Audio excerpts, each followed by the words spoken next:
Hanging. நீங்க வந்து இப்படி தொங்க விட்டுக்கலாம், எங்க வேணாலும். வாசல்ல கூட நீங்க தொங்க விட்டுக்கலாம். இப்போ நீங்கள் மூணு மூணு மூணு காம்போ செட்டுன்னு சொன்னீங்கன்னா அது எப்படிலாம் செய்யலாம்னு கொஞ்சம் எக்ஸ்பிளைன் பண்ணுங்கள். அது வந்து நீங்க வந்து பேசிக் வந்து நாங்க வந்து ஒரு பேர்ல இருந்து ஸ்டார்ட் பண்ணுவோம். இந்த பேர்ல இருந்து நாங்க ஸ்டார்ட் பண்ணுவோம். ஃபர்ஸ்ட் இதுல இருந்து ஸ்டார்ட் பண்ணுவோம். அதுக்கப்புறம் இது கொண்டு வருவோம். செகண்ட் லெவலா இது கொண்டு வருவோம். அப்புறம் போக போக உங்களுக்கு வேரியேஷன் ஆகும். நிறைய சொல்லி தருவோம். நிறைய சொல்லி தரோம்னா கன்ஃபியூஸ் பண்ற அளவுக்கு நாங்கள் சொல்லி தர மாட்டோம். ஒரு நாளைக்கு ஒன்று அந்த மாதிரி சொல்லி தருவோம்.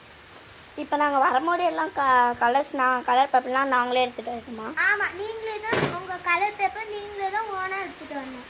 நாங்கள் என்ன கலர் சொல்லணுமோ அந்த கலர் நீங்கள் எடுத்துகிட்டு வரணும். கம்மு, பென்சில், பென், ஸ்கேல், எரேசர் எல்லாமே எடுத்துகிட்டு வரணும் நீங்களே. அப்போ நாங்கள் நெக்ஸ்ட் வீடியோ பண்ணும்போது